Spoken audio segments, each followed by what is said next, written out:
सभी साथियों को नमस्कार, जय भीम, नमो बुद्धाय। साथियों, सर्वप्रथम मैं आप सभी को बाबा साहब भीमराव अंबेडकर जी की 131वीं जयंती पर बधाई एवं शुभकामनाएं देना चाहूँगा।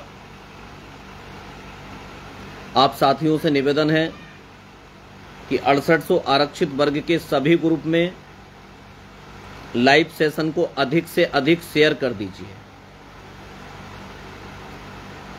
जैसा कि साथियों मैं देख रहा हूं, पिछले समय से काफी कोलाहल की स्थिति बनी हुई है। यहां तक कि लोग बदतमीज बोलने तक पर उतारू हो गए हैं। आप सभी साथियों को मैं बता देना चाहूंगा कि लगातार पिछले 2 जून 2020 से ही आयोग लीगल टीम ईमानदारी पूर्वक निष्पक्ष रूप से राष्ट्रीय पिछड़ा वर्ग आयोग की शरण में जाकर के माननीय आयोग की रिपोर्ट निकलवा करके उस पर भिन्न भिन्न नेताओं से, भारतीय जनता पार्टी के ही अलग अलग नेताओं से मिलकर के और उसके बाद लगातार समय समय पर आंदोलन भी किए। जिन लोगों ने लखनऊ की धरती पर आंदोलन किया, मैं उन सभी साथियों का तहे दिल से शुक्रिया अदा करता हूं। पिछले समय से आज तक हमने कभी भी किसी का विरोध नहीं किया और ना ही हम विरोध करते हैं। हम पहले भी बता चुके हैं कि ऐसा कोई भी रास्ता जो नियुक्ति की ओर लेकर जाता है, हम उसका सम्मान करते। पिछले समय में हुए आंदोलन का भी हमने लगातार समर्थन किया और पहुंचे भी, और इस बार भी हम लगातार आंदोलन का समर्थन कर रहे हैं। हमारी टीम भी कर रही है और हमारे लोग भी कर रहे हैं। साथियों, जैसे कि आपको जानकारी है कि भारती पटेल की याचिका 6800 की लिस्ट के विरुद्ध आई, उस पर हमारी टीम स्टैंड हुई। उपेंद्र नाथ मिश्रा जी को हायर किया गया और उपेंद्र नाथ मिश्रा जी को हायर करने के पश्चात पता चलता है कि वह याचिका 13-156 में मर्ज कर दी जाती है।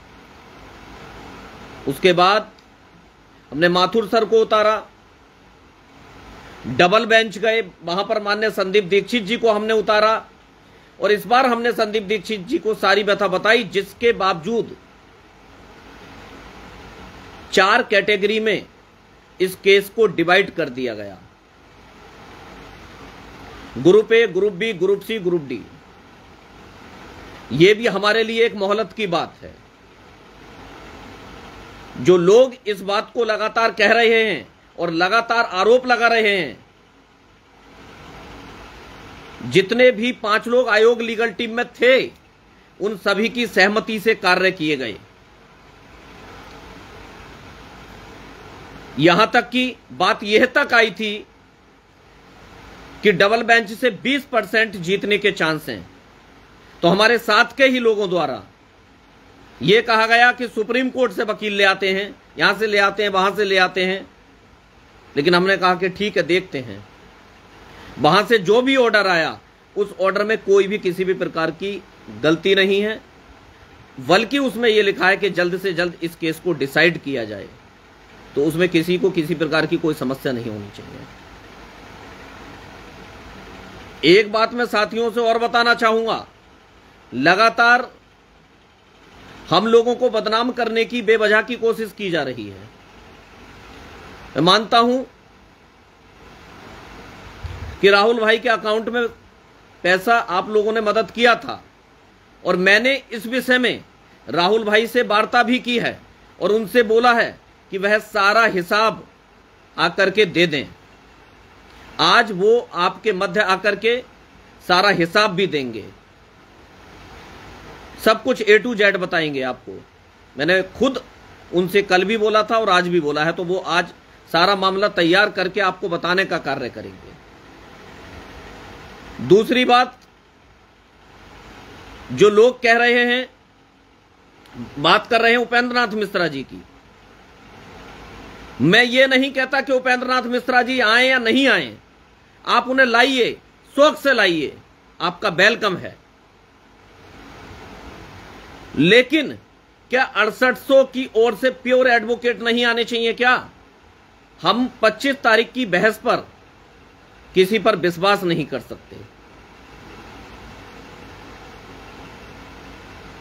स्वागत है, अगर हमारे पक्ष की बात रखेंगे तो हम देखेंगे, लेकिन जहां पर रिटन स्टेटमेंट एक दे रखा है, उसे क्वेसिंग करने के लिए 6800 की लिस्ट को क्वेस करने की बात की गई है, तो प्रॉपर विश्वास तो नहीं किया जा सकता ना। इसीलिए हम मजबूती से आएंगे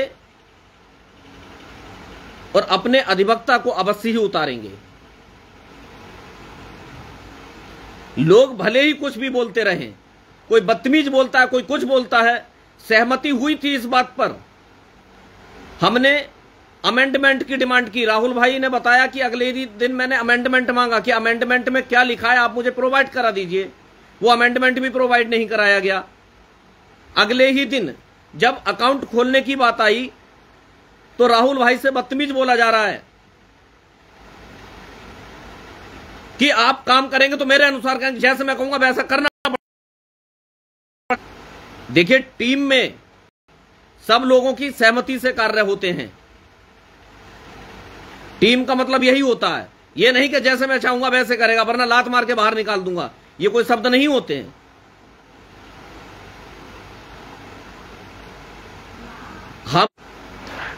हमने कभी किसी आंदोलन का विरोध नहीं किया और ना ही हम किसी आंदोलन का रहे हैं।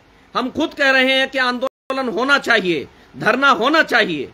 हमारे सभी लोग इस बात को कह रहे हैं, लेकिन लगातार फर्जी आईडियों से आरोप लगाए जा रहे हैं। एक बोल रहा है कि 5 लाख की राहुल भाई ने एफडी तैयार करा ली है। अगर दम है तो उसका सबूत लाओ निकाल करके, हो सकता है मुझे भी जानकारी। एक बोल रहे हैं कि राहुल भाई ने 5 लाख की एफडी बनवा ली है, मैं उनका पड़ोस का रहने वाला, निकाल करके, हो सकता है मुझे भी जानकारी ना हो, मैं भी तो देखूं इस चीज को कि कहां एफडी कराई और क्या एफडी कराई है। फर्जी आईडियों से तमाम चीजें लिखी जा रही हैं। लोग अच्छी बात बुरी बात को नहीं समझ पा रहे हैं कि क्यों क्या किया जा रहा है। माफी चाहूंगा साथियों, नेटवर्क थोड़ा वीक हो रहा है। मैं फिर वही बात कहूंगा कि आप लोगों को सोचना पड़ेगा, समझना पड़ेगा कि क्या सही है और क्या गलत है, कौन सही है कौन गलत है।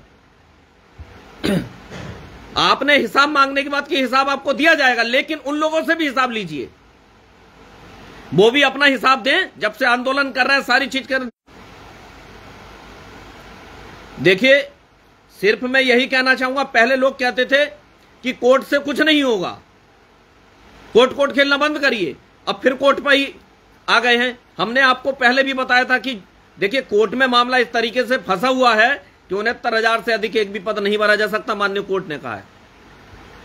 तो वहां पर हमें अन्य अधिवक्ता जिन पर हम प्रॉपरली विश्वास कर सकें, हमें चाहिए ही चाहिए। हिसाब की बात और सारी चीजों पर आज राहुल मौर्य भाई लाइव आएंगे और आपको सब चीजें बताएंगे। प्रदीप भाई भी लाइव आएंगे, सब चीजें आपको बताएंगे। नमस्कार साथियों, धन्यवाद।